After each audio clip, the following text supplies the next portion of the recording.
Barbara Valenzuela has a big heart, big dreams, and she is making a big impact. Her firm, T&K Innovators, provides behavior consulting services to caregivers at group homes and day programs, as well as parents, family members, and individual caregivers for adults with special needs. Barbara founded the company in a converted garage in South Central Los Angeles. As a child, she watched her mom work with children with special needs in several schools in Southern California, and she developed a love for people with special needs. She started her own journey in the field over 17 years ago, working with adults with special needs in group homes, supported living homes, and adult day programs in Hawaii. Barbara grew up in Lincoln Heights in South Central California. She is the mom to two boys, and she has a love of music that with favorites that range from Eazy-E to Chopin to the Beatles. Stay tuned to this episode of the Age Has No Limit podcast as Barbara and I delve into issues such as the use of law enforcement to respond to mental or behavioral health crises, some of the odd and random jobs she had before she found her calling as a behavioral health consultant, how the cherished lessons she learned from her mom helped to make her the person she is today, and what an age has no limit life means to her. Stick around for the Age Has No Limit podcast. Don't forget to subscribe if you're watching us. And of course, download this episode from your favorite streaming service. It's the Age Has No Limit podcast. We're here to show and prove that your age shouldn't prevent you from designing and living the life you want. I'm your host, Patrice Davis. Let's get started. Welcome back to the Age Has No Limit podcast. And here with me is Barbara Valenzuela. I'm looking forward to getting to know more about you, Barbara. Thank you so much for agreeing to be on the show. Thank you for having me. Okay, great, It's a great, great. pleasure to be here.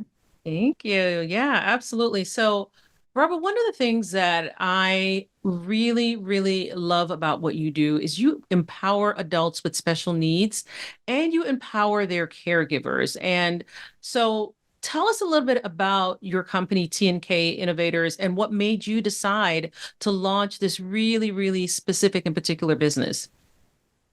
Well, I started off as I've really been in the field for a very long time, over 17 years.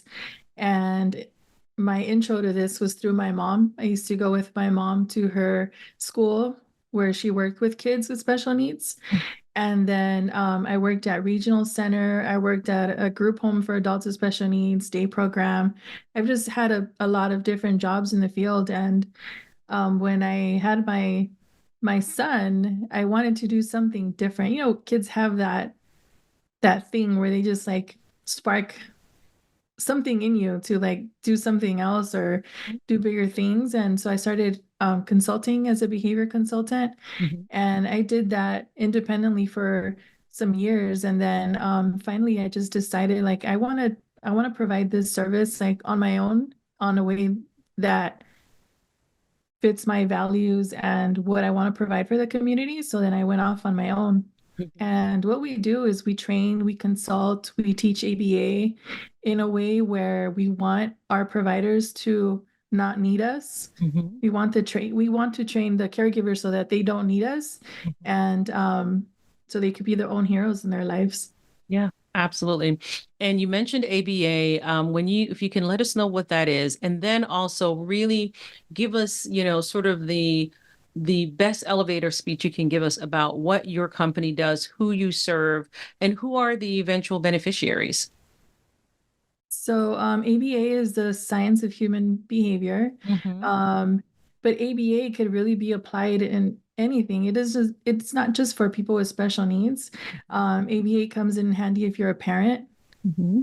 It comes in handy for organizations. Mm. It comes in handy for even like if you have a product that you need to line up. It's really something that you can incorporate into many different areas. Hmm. It just so happens that I work with adults with special needs, and actually ABA is mainly heard of through children with special needs, mainly people who are diagnosed with autism.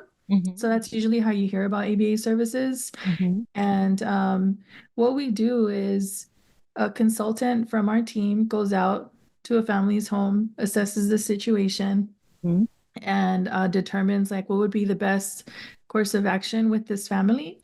And we take into account the availability of the family, um, what this individual is like, what the individual is looking for, what the parents or the group home caregivers are looking for, what the outcome is. And we want to make sure that we're aligned with their values as well. Like, what is it that they want out of life? We're not just here, we're not here to change people. We're here to help them find a better way of how they're living their life right now. Because sometimes we have some people that, for example, can't communicate, I'm mad. Mm-hmm. So we can teach them if you can't, if this person like literally cannot vocalize, I'm mad, we could teach them, for example, to press a button when they want space. Mm-hmm. So we're not going to tell them don't be mad. I mean, it's a human emotion. We just got to teach other ways of doing this so that it fits your lifestyle and so that it adds value to your life. Mm. So, and as you describe the work that you do, and I'm familiar, a little bit more familiar with it than the audience who's getting this. I'm hearing this for the first time because Barbara and I have been in the same group for a number of years, and so I've had an opportunity to learn a lot about her company and the amazing work that they do. Now, what would you say if you can think of maybe one or two instances that made you realize that you were definitely in the right field, you were definitely serving the right group of people, you knew you were, basically almost called to do this work? Do you have any examples where, you walked away knowing that you are definitely having an impact, or you or your staff, because you do have a staff? Yeah, it's funny that you say that right now because I was just having a long conversation with my husband about Ryan. Mm-hmm. He's a 15-year-old person that was diagnosed with autism who was recently killed by police officers in San Bernardino County. Mm-hmm. And I have like a guilt. I know I shouldn't, but we were just talking about like how could we do better as providers? I'm sorry, I can't believe I'm getting emotional. But Mm-hmm. like how can we do better Mm-hmm.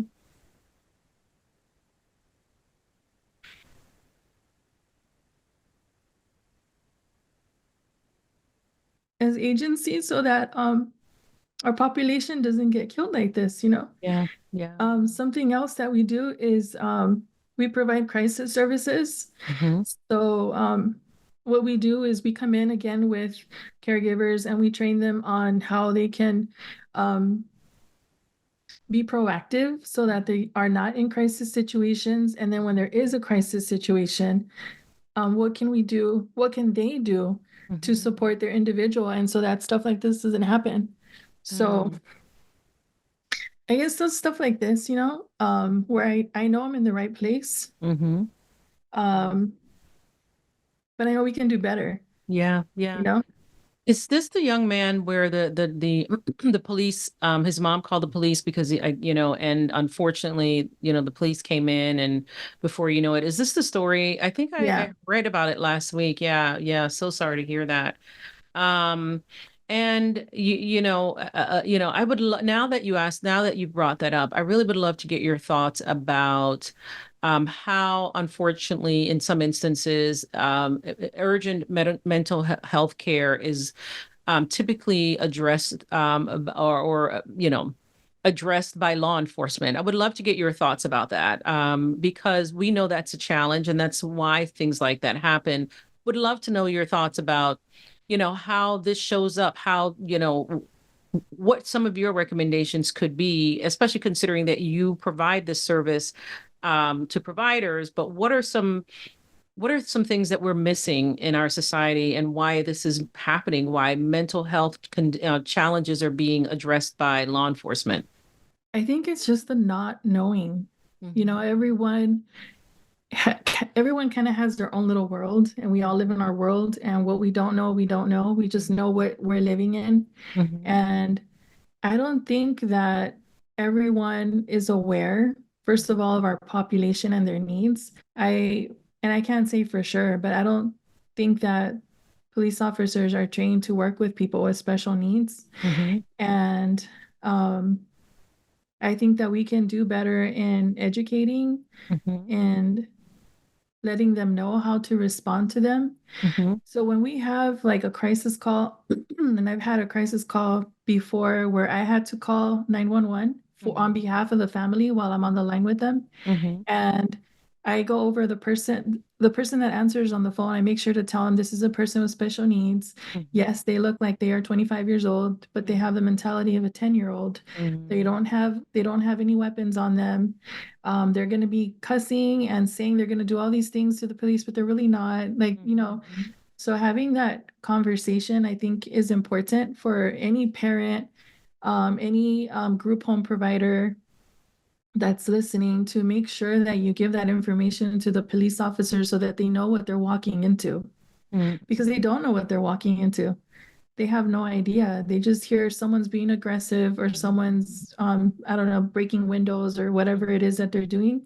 Mm-hmm. And they create a picture in their head, like we all do, Yeah. but they don't realize that, this is a kid. Mm-hmm. Or it could be an adult. I work with mainly adults, Mm-hmm. but some of them, not all of them, but some of them have the mind that is much younger than that. Yeah. Yeah. And for those of you who are listening and you're wondering, okay, we've been hearing from Barbara about what she does. We are definitely going to find out who Barbara is. But I think that again, I'm so I'm touched, but also I highly respect the work that she does. So Barbara, my final question as it relates to what you do is it makes me, yeah, as you were describing the way you had to prepare the person on the phone. Of course, it was just the operator. It's not necessarily the person that shows up at the door. It makes me wonder, number one, has there been a movement or a call and therefore funding for people with your expertise to actually provide training to law enforcement? And is that a potential, service that you can provide? Yeah, and I don't know if there's like any specific funding for it. I've never looked that up. Mm-hmm. But I know us as an agency, we can do better in that Mm-hmm. department. It's something that I've had on my to-do list forever. Mm-hmm. And our agency is going to be reaching out to the local police department to see what we can do to educate them. Yeah. Um, but I mean, really, it just takes a meeting. It does. It It does. doesn't have to be like this huge thing, like just a meeting. Like Hmm. this is how we can help each other. This is how we Hmm. can keep our people alive. This is what we can do Hmm. to do better. Yeah. And it's so I don't know if it was so we were Barbara and I were recently at an event together and I remember sharing with a few people there. I don't remember if I actually shared the conversation with you that sometimes when there is no platform, you create the platform. And so I've shared with her that in our business, I shared with several people in our business, we went ahead and created and launched a summit.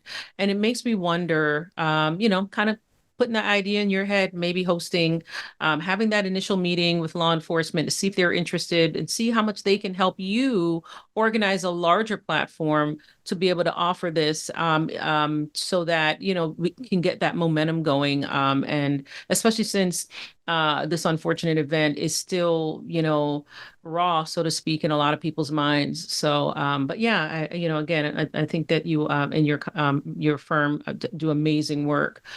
Now, we've talked about Barbara and what Barbara does, but not necessarily Barbara the woman. Barbara, tell me a little bit about where you're from, if you have any siblings, and we'll leave it there until I ask a few other questions. Hmm. I'm from Los Angeles. I Hmm. grew up in Lincoln Heights half of my life, and that's like right down the hill from Dodger Stadium. Hmm. And then the other half, I was in South Central Los Angeles. Hmm. And I have two brothers Hmm. and a lot of stepbrothers and sisters. Hmm. Hmm. Yeah.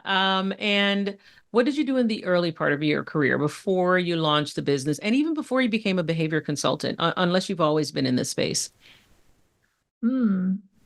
I've had a lot of like random jobs. Hmm. So my first hustle that I can remember to make money was selling oranges. Hmm. I used to cut them from the tree in our backyard and go door to door and sell them. Mm-hmm. And Mm-hmm. then I worked as I worked for this lady where I helped her clean her house. I put tags on her clothing store. She had a clothing store. I cleaned her restroom. I did all these things. Mm-hmm. Um, I worked at the Greek Theater for 5 years, which was amazing because I got to see all kinds of live shows Mm-hmm. for free. Yes. Mm-hmm. That was amazing. I sold life insurance. I Mm-hmm. did all kinds of like jobs, but it's funny that people say like when I grow up, I want to be this. I never Mm-hmm. really knew that, like what Mm-hmm. that was. Mm-hmm. And I ended up as a business owner and behavior analyst. It just kind of unfolded that way, you know? Mm-hmm. Yeah. And what would you say, and how many years have you been in business? 8. 8 years. And what would you say has been the biggest eye opener for you as a business owner? I don't know if there's just one. Mm-hmm. Mm-hmm. I think there's been a lot. And the way I translate eye opener in my brain is like lessons. Mm-hmm. Yeah. It's like it's definitely not easy, Mm-hmm. but I think anything worth having, you gotta, work hard for, strive for, figure it out. I really learned a lot from like in business from like YouTube. Mm-hmm. Yes. Actually, I have my MBA actually, but I learned a lot from YouTube and from other people who just share information. Mm-hmm. And of course, from my being in a mastermind, Mm-hmm. I've learned a lot from fellow masterminders. Mm-hmm. And I think maybe not knowing how business was going to unfold has been an eye opener because Mm-hmm. it feels like every couple of years, like something big happens, Mm-hmm. and then there's a lesson attached, and then you can like level up. You Yeah. know what I mean? Kind of like a Yeah. video game. Yeah. Yeah. That's a good Yeah. point. And I've actually, yeah, I can definitely say I agree 100%. I can for me when I started the business, I was kind of steadily, moving ahead, growing little by little, feeling very confident. And then I had my first sort of like knock myself off kind of I was kind of pushed, shoved down. And then you're absolutely right. It's once you've learned that lesson, you kind of have to get pushed down so that you can kind of get up, dust yourself off. And then I feel like the getting up, it just kind of leaps you forward because that lesson sometimes is so hard that you can't help but leap forward because obviously you need to push ahead. And so, at least that's been my experience. Now, you did say that you were in a mastermind. And for those of you who are listening, we did meet at a mastermind. And do you mind sharing, some of the ways that the mastermind helped you level up your business? It's being surrounded by people who are like-minded or Mm-hmm. that are doing better than you, Mm-hmm. and you can learn from them. And it's Yeah. also like not feeling like you're all alone on an island. Like Mm-hmm. if you have all these people on the island with you and you're all going through the same struggles or the same experiences and the same lessons. So Mm-hmm. it's been amazing being part of the mastermind and having all these people that you can connect with Mm-hmm. and grow together. Like it's really exciting to see people growing and taking all these giant leaps, you know? Yeah. It's yeah, it's been really helpful. Yeah, that's an excellent point. Taking giant leaps, and that's what a mastermind can allow one to do. That's the perfect way of describing it, depending on how much effort and time and commitment you put into it. And I've already explained to you some of my thoughts about how my commitment waned because some of these challenges I was dealing with. But you're absolutely right. There is a leaping ahead when everything fits together. So, I appreciate that. Now, I remember you also once shared in our mastermind that your decision to focus on the Central Valley of California, where you're located, was a major factor in your business growth. Describe the Central Valley of California. What are some of the towns that some of us may be aware of? And what about the community helps propel your business forward? So I was coming to Visalia, which is where I live here in the Mhm. Central Valley, for other reasons. I was going to open up a group home. Mhm. There was a request for proposal in the area, and I would come hand deliver, Mhm. the material. I mean, the proposal. I came just to check out the area one time, came again for an interview. I just kept coming back for different reasons. Mhm. And every time I came, I really liked this town. a lot. Mm-hmm. Um, the only thing they didn't have Trader Joe's or a Whole Foods or Sprouts, and I was like, oh, those are the my main stores. Yeah, yeah, But Fresno, which is like 45 minutes away, has it. So I was like, you know what? They have Starbucks, Target, we'll be fine. yeah. And this was before COVID. So after Mhm. COVID, you're totally fine because you can get anything delivered. Yeah. But I really loved that there was no traffic. Mm-hmm. The housing was far more affordable than LA. Mm-hmm. The people were great. It was Mm. just chill. Like I Yeah. really liked the vibes here. So I told my husband, like, hey, you want to go to live in Visalia? He's like, what? But eventually, he agreed because he's like the most supportive husband ever. Mm-hmm. And yeah, and in coming back and forth, I started talking to people too to see who are the consultants here, what kind of ABA services are being provided, Mm-hmm. all of that. And I just felt like this was the place to go. I knew that there was a need, Mm-hmm. and I want to make sure that we fulfill that need. Yeah. And I was very blessed with people who were supportive in the area, Mm-hmm. um, people that were open to conversations, and we were able to. This is where I feel like we found, like T&K Innovators found their home. Mm-hmm. And so we support everything from Merced to Bakersfield. So we have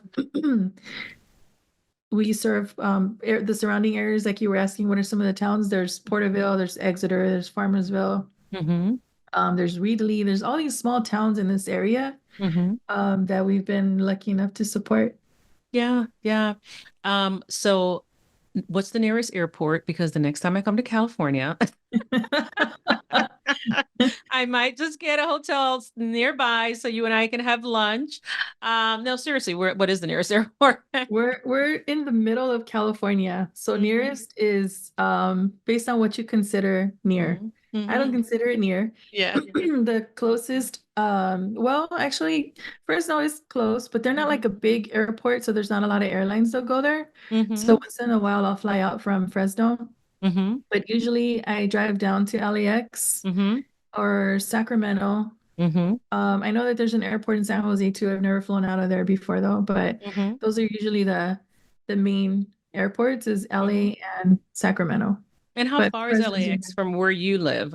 About, three not hours. necessarily you, but that area. 3 hours. Wow. Yeah, Yeah. Okay. Yeah. without traffic. Yeah. That's and I have to remember California is a very long state. So for Yeah. those of you, yeah, when you think about the geography of the state, it makes sense that the nearest large airport would be 3 hours away. But yeah, it definitely sounds charming. And the reason why I asked the question is because I remember reading an article that there were a lot of people that left larger towns in California and started moving into the smaller towns during the pandemic. And I remember listening, I think it was to an NPR story or some story where a lot of people were just talking about how much they loved living in these smaller towns and how cozy it felt and how they actually could still go out and explore the outdoors because there was so much more space. And so I'm just kind of envisioning in my mind what that's like and how charming that must feel to, live in an environment like that. So you grew up in I think you said you live. I don't remember. Tell me again where you grew up in California. It's in LA in a town called Lincoln Heights. It's in Northeast Los Angeles. Okay, okay. You now live in Central California. Have you ever thought about, I mean, of course, your business is there. Have you ever thought about living in another state, another part of California? I ask because there's so much that we hear about people leaving California. I would love to know your thoughts about that. I love California, Mm-hmm. but I'm also very aware that I'm not a tree. I can go wherever I want. Yeah. I'm not afraid of moving. Mm-hmm. We actually, me and my husband, before we had kids, we lived in Hawaii for about 2.5 years. Mm-hmm. And that was just because we wanted to experience life somewhere else. Mm-hmm. Right now, our lives are in Visalia, but I think in the future, like, I don't really know, like, that word forever. Mm-hmm. Like, I don't understand that word as far as Mm-hmm. like where you're gonna live. Mm-hmm. Um, but something I would like to do is I want to live 1 month a year, like somewhere, Yeah. just to see what it's like. Mm-hmm. But I don't want to be far away from my mom either. Yeah. So I don't know if I would like ever permanently live outside of California. Mm-hmm. Um, because I think it Yeah. would be too far from her. Unless she Yeah. comes with me, that's fine. Yeah, exactly. I was gonna say, well, maybe unless she wanted to stay in California, but yeah, absolutely. That's that's one of the, I would say, blessings about having your own business, and sometimes the flexibility and sometimes the resources to be able to accommodate, loved ones in different ways if that's what they choose. Yeah. Now, what are some of the shifts that you've actually had to make going from some of the odd jobs that you described, becoming a behavior consultant to now having T&K Innovators, and your business is doing very, very well. Just would love to get some thoughts about just some general mindset shifts you remember having to make throughout that journey. I don't remember like I have had a lot of like those aha moments, as Mm-hmm. Oprah says. Mm-hmm. Um, I think what really changed my mindset is when I was a consultant in LA, I had to drive, well, I drove every day. Mm-hmm. And sometimes it was an hour and a half, like to get all the way to the other side of LA, like to Whittier. Like if there's traffic, Mm-hmm. it could be 45 minutes to an hour. If it rains and it's crazy, it could be an hour. It just depends. Mm-hmm. Um, but all that time driving, I spent it listening to audiobooks Mm-hmm. and listening to YouTube, Mm-hmm. listening to like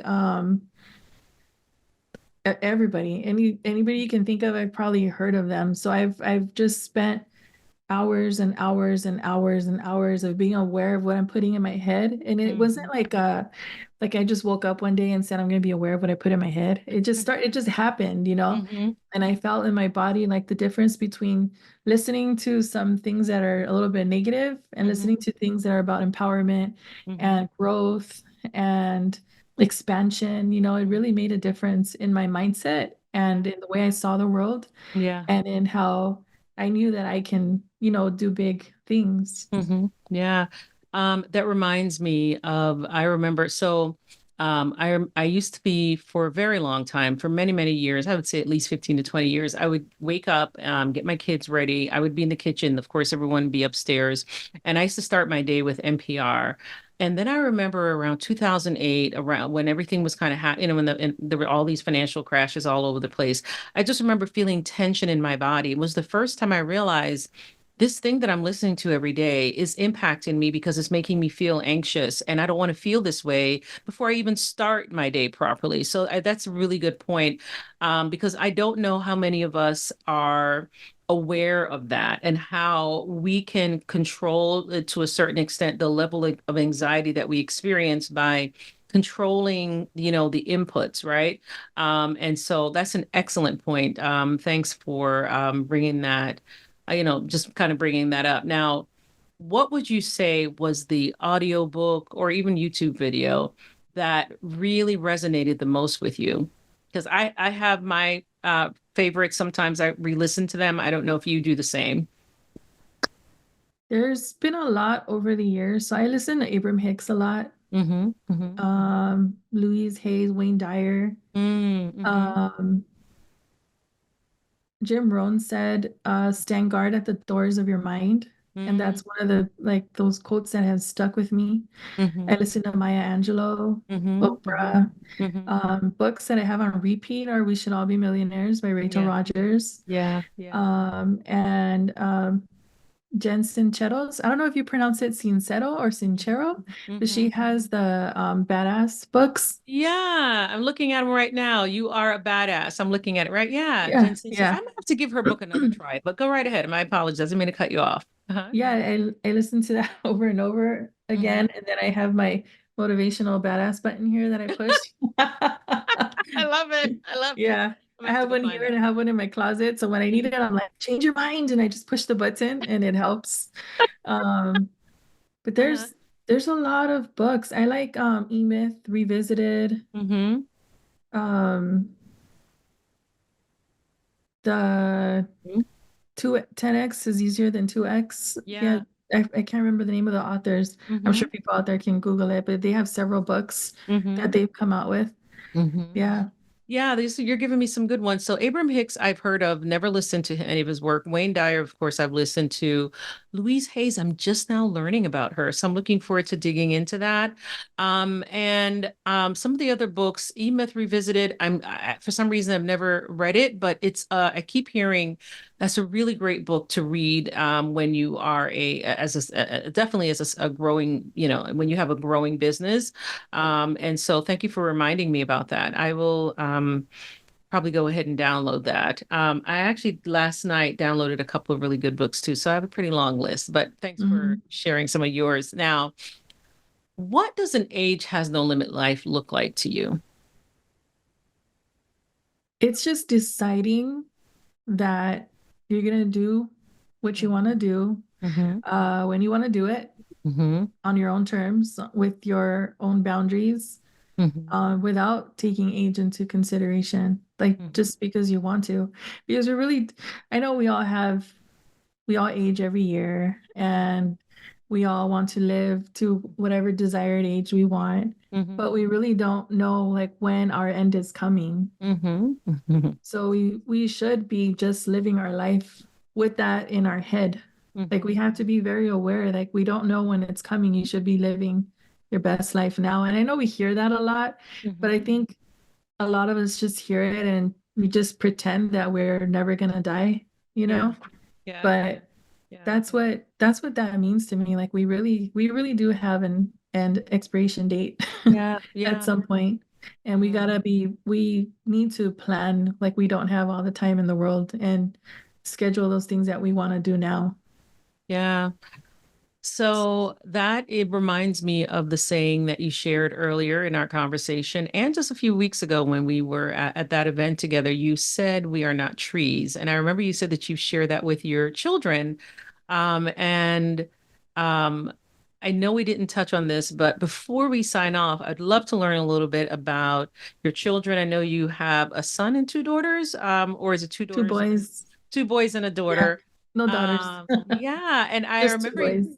just two boys? Okay. Yeah. And I remember you were and I thought to myself, imagine being told by your mom, hey, you we're not trees, you are not limited by anything. I say that because I remember growing up, and I know what I did with my children. I would always say, yes, you can be anything you want. But then, taking a little bit deeper and letting them know that you're not a tree. It's not about what you can be, it's about where you can go. It's about really just thinking without limits. And I would love to know, how your children have taken that lesson and applied it in their lives so far. Well, I think as a parent, I Mm-hmm. kind of wonder if they're listening, when I tell them things. Mm-hmm. And then they'll pop up with, I don't know, they'll say something like, I don't know, they'll quote me. They'll, Mm-hmm. they'll somehow quote me, remember, mommy, you said blah, blah, blah. And I'm like, oh, that is so true. So they are like listening to everything that I'm saying. Mm-hmm. Um, yeah, something that I tell them a lot is that everything is fixable except Mm-hmm. death. And it might sound a little bit morbid or scary or whatever, but they've heard it Mm-hmm. for so long Mm-hmm. that when they do have problems, that's their go-to. Yeah. Yeah. Like, remember, everything's fixable. Yeah. Actually, I have a perfect example. My Mm-hmm. little one messed up my tape dispenser, and the Yeah. little thing that holds it Yeah. um is gone. And I told him, Papa, please ask before you take stuff from the office because the Mhm. little thing is missing. He said, oh, remember, mommy, everything is fixable. Of course, of course, I was of like, course. okay, then fix it. So so he's gonna Yeah, fix it for me. yeah, yeah. Um, but I think it's good to know that. And I got that from my mom. Like when I would call her with, my teenage stuff, Mhm, or whatever it was that I was going through in the moment, her mhm. first question would always be, ¿Quién se murió? Which is who Yeah, died? yeah, And I would say yeah. nobody. And she said, Mhm. then it's fixable. Let's Yeah. talk about it. And then we would talk about like, what can we do? Or Mhm, how can I change my perspective? Or how can we mhm. fix this? Yeah. And that I really like, us touching briefly on your mom, because I remember you were telling me these wonderful sayings, these things that she you just used to say to you as you were growing up, and how so much of that stayed with you. And I'm realizing you're doing the same for your sons. Mhm. I don't know if you realize that. And I really mean that in that, like I said, a lot of us as parents, we tell our children, hey, again, you can be anything you want, all these other things. But then going little bit deeper and helping them understand everything is fixable means that despair, there's no need for you to despair because at some point it's going to be, addressed. Um, I don't know, maybe I'm overthinking it, but I just do really think about some of the ways that we can frame things for our children. And it sounds like you're really helping them understand that, um, life isn't really complex and you can, make it what you want. So, yeah, so I appreciate that. Yeah. And then my final question for you, do you have a bucket list? And what are one or two things on that bucket list that you're willing to share, if you have a bucket list? So one of them was that thing that I mentioned earlier that I want to live Mm-hmm. like 1 month every year somewhere else. Mm-hmm.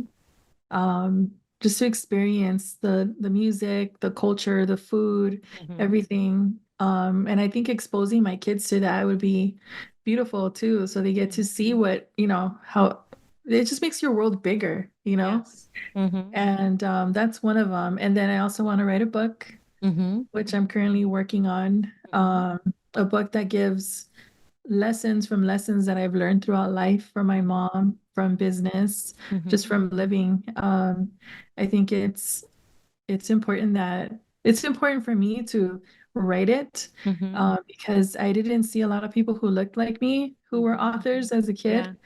So Mm-hmm. I just think it would be great for people who come from places like Lincoln Heights or South Central, and that they can see themselves in this book or in me and see that everything's always working out for you and you're going to be okay. Yeah, absolutely. Absolutely. Thanks again, Barbara. It has been wonderful having you here on the Age Has No Limit podcast. For those of you who are listening, I'm sure Barbara was yet another example of a person living without limits and a wonderful example of what I always say, age has no limit.